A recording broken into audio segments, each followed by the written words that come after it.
안녕하세요. 오늘의 딥다이브에 오신 걸 환영합니다. 오늘은 시설 관리 분야를 한번 깊이 파고들어 볼까 하는데요. 이게 그냥 뭐 전등 갈고 물 새는 곳 고치는 그런 정도로 생각하기 쉽잖아요. 근데 여러분이 공유해 주신 2020년부터 2025년까지 데이터나 최신 기사들, 또 현장 목소리를 들어보면요. 이 분야가 생각보다 훨씬 기술 중심적이고 또 전략적으로 변하고 있다는 걸 알 수 있습니다. 네, 맞습니다. 오늘 저희 목표는 그저 기술자, 이런 걸 넘어서요. 기술이랑 데이터를 잘 써서 건물 가치를 확 높이는 그런 미래 시설 관리 전문가. 네, 그런 전문가가 되려면 뭘 해야 하나 그 로드맵을 한번 같이 그려보는 거죠. 좋습니다. 자, 그럼 이 흥미로운 변화 속으로 한번 들어가 볼까요? 우선 그 시설 관리에 대한 흔한 오해부터 좀 짚어보죠. 보통 수리 업무, 이걸 많이 떠올리시는데 실제로는 범위가 훨씬 넓어요. 훨씬 넓죠. 건축 실무 지식도 좀 알아야 하고 자산 관리, 예산 짜는 거, 계약 관리 이런 것까지 다 포함되거든요. 뭐 보일러나 공조기 같은 설비 돌리고 고치는 건 기본이고 심지어 배관 도면 같은 것도 볼 줄 알아야 하고요. 네, 맞아요. 근데요, 최근에 채용 트렌드를 보면 좀 재밌는 게 있어요. 단순히 기술만 보는 게 아니에요. 그 2025년 예측 데이터를 보니까 모티베이션 핏이라고 하죠. 아, 모티베이션 핏이요. 동기부여. 네, 그러니까 지원자가 이 직무랑 우리 조직에 얼마나 동기부여가 되어 있나, 이게 점점 중요해지고 있다는 거예요. 그냥 시키는 일만 하는 사람 말고요. 자기가 하는 일의 의미를 알고 좀 열정적으로 책임감 있게 할 사람, 그런 사람을 찾는다는 거죠. 아, 이게 결국 시설관리 분야의 채용 기준도 점점 높아지고 있다는 신호로 볼 수 있습니다. 그렇군요. 단순히 기술만 있으면 되는 게 아니라 그 일에 대한 태도나 동기부여가 중요해진다. 흥미롭네요. 그럼 이 분야에서 성공적인 커리어를 쌓려면 실제로 뭐가 필요할까요? 구체적으로요. 가장 확실한 첫걸음은 역시 자격증입니다. 뭐부터 시작해야 할지 막막할 때 제일 좋죠. 시작은 기능사 등급. 예를 들면 전기 기능사나 에너지 관리 기능사 같은 거예요. 아, 기능사요? 네, 이게 딱 실무 기술을 인증하는 첫 단계거든요. 특히 경력이 별로 없는 신입들한테는 현장 경험 쌓일 기회를 열어주는 역할을 하죠. 기능사로 먼저 시작해서 경험을 쌓아나간다. 네, 그렇죠.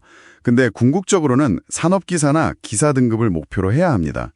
특히 그 전기기사 자격증이 상당히 중요해요. 전기기사요? 왜 특별히 그게 중요한가요? 이게 법적으로요. 일정 규모 이상 건물에는 전기 안전관리자를 꼭 둬야 하는데 그때 이 전기기사 자격증이 필수인 경우가 많거든요.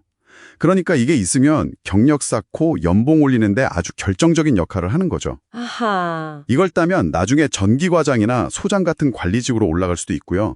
또 많은 분들이 진짜 선호하는 일근직으로 옮기는데도 아주 유리해요. 일근직이라면 그 야간이나 주말 교대 근무 없는 거 말씀이시죠? 네, 맞아요. 주간 근무요. 이게 사실 삶의 질에 미치는 영향이 크거든요. 와, 자격증 하나가 커리어 경로랑 근무 조건까지 좌우하는군요. 정말 중요한 자산이네요. 그럼 자격증 말고 현장에서 실제로 필요한 실무 역량은 또 어떤 게 있을까요? 아까 말씀하신 설비 유지 보수나 도면 해동 말고요. 핵심은 결국 문제 해결 능력인 것 같아요. 현장에서 예측 못한 일들이 터지니까요. 뭐 보일러, 냉난방 설비 잘 다루고 고치는 거, 배관이나 용접 기술 같은 건 당연히 기본이고요. 거기에 더해서 전기, 소방 관련 법규 같은 거, 이것도 잘 알아야 비상 상황에 대처할 수 있겠죠. 또 의외로 행정 능력도 필요해요. 시설 점검 계획 세우고 결과 보고서 쓰고 이런 거요. 생각보다 정말 다양한 능력이 필요하네요. 네, 근데 여기서 정말 흥미로운 지점이 뭐냐면요. 이런 역량들이 점점 더 기술이랑 막 결합되고 있다는 거예요. 기술과의 결합이요? 그게 어떤 식으로 이루어지나요? 좀 더 구체적으로 말씀해 주실 수 있나요? 바로 AI하고 IoT입니다. 이게 지금 시설 관리 판을 완전히 바꾸고 있어요. AI와 IoT. 네, 예전에는 뭐 고장나면 가서 고치는 거, 사후 대응이었잖아요. 그렇죠. 문제가 생겨야 움직였죠. 근데 이제는 실시간으로 데이터를 쫙 모아서 분석해요. 그래서 고장을 미리 예측하는 시대로 가고 있는 거죠. 예를 들어서 AI가 센서 데이터를 쭉 보다가 이 펌프 진동이 좀 이상한데 곧 문제 생길 것 같아. 이렇게 미리 알려주는 거예요. 와, 그럼 문제가 터지기 전에 조치를 할 수 있겠네요. 그렇죠. 관리자는 큰 고장나기 전에 부품을 교체한다거나 점검을 할 수 있으니까 갑자기 설비가 멈추는 시간, 즉 가동 중단 시간을 확 줄일 수 있고요. 당연히 수리 비용도 아낄 수 있죠. 이건 단순히 비용 절감 차원을 넘어서요. 건물의 핵심 기능이 멈추지 않게 지키는 거니까 어떻게 보면 수익 보호 역할까지 하는 겁니다. 듣고 보니 그러네요. 그리고 요즘 보면 AI 청소 로봇 같은 게 단순 반복 업무를 대신하고 사람은 좀 더 세심한 관리가 필요한 곳에 집중하는 그런 모습도 이미 현실이 되고 있고요. 정확합니다. 바로 그겁니다. 시설 관리자의 역할 자체가 바뀌고 있는 거예요. 단순 기술자에서 데이터를 분석하고 AI 시스템을 운영하고 관리하는 뭐랄까 데이터 전문가로 진화하고 있는 거죠. 데이터 전문가? 네. 특히 그 AI 기반 에너지 관리 시스템, EMS라고 부르는 거예요. 아, EMS? 들어봤어요. 이게 건물 에너지 소비를 알아서 최적화해 주거든요. 그래서 비용을 많게는 한 15%에서 25%까지도 줄일 수 있어요. 15에서 25%나요? 엄청나네요. 네. 이게 단순히 돈 아끼는 문제에서 끝나는 게 아니고요. 탄소 배출 줄이는 거에도 직접적으로 기여하니까. 요즘 중요하게 생각하는 ESG 경영, 즉 환경적 책임까지 다하는 기업의 중요한 전략이 되고 있는 겁니다. 기술 발전이 정말 놀랍습니다. 근데 이렇게 건물이 점점 똑똑해지면 새로운 어려움이나 과제 같은 것도 생기지 않을까요? 아, 당연히 있죠. 아주 중요한 지적입니다.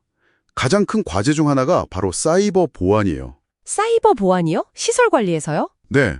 모든 시스템이 네트워크로 다 연결되잖아요. 스마트 빌딩이라는 게 결국 그런 거니까요. 근데 이게 해커들한테는 공격 경로가 그만큼 많아진다는 뜻도 되거든요. 아, 생각 못했네요. 예를 들면 상대적으로 보안이 허술할 수 있는 nem난방 제어 시스템을 통해서 건물 전체 네트워크로 침투한다. 이런 시나리오도 충분히 가능합니다. 그래서 이제 시설 관리자도 기본적인 사이버 위협이 뭔지, 어떻게 방어해야 하는지 정도는 알아야 하는 시대가 된 거죠. 그렇군요. 보안 문제, 또 다른 건 없나요? 또 다른 핵심은 지속 가능성입니다. 이건 이제 선택이 아니라 필수죠. 지속 가능성이라면 친환경 같은 거 말씀이시죠? 네. 리드나 브리엠 같은 국제적인 친환경 건물 인증 제도들이 있잖아요. 이런 인증을 받는 게 그냥 착한 일을 하는 걸 넘어서 건물의 자산 가치를 직접적으로 높이는 아주 중요한 전략적 요소가 됐습니다. 에너지 효율 높이고 폐기물 줄이고 이런 게 다 건물 가치랑 연결되는 거죠. 기술 변화에 보안 문제에 지속 가능성까지 시설 관리자가 신경 써야 할 게 정말 많아졌네요. 그럼 이 분야에서 보통 커리어는 어떤 식으로 쌓아가게 되나요? 일반적인 경로 같은 게 있을까요? 보통은 이런 순환 과정을 따르는 것 같아요. 학습, 즉 자격증 따고 실행, 현장에서 실무 경험 쌓고 다시 인증, 더 높은 등급의 자격증을 따는 거죠. 학습, 실행, 인증 반복되는 거군요. 네, 기능사로 시작해서 현장에서 구르면서 경험을 쌓는 거죠.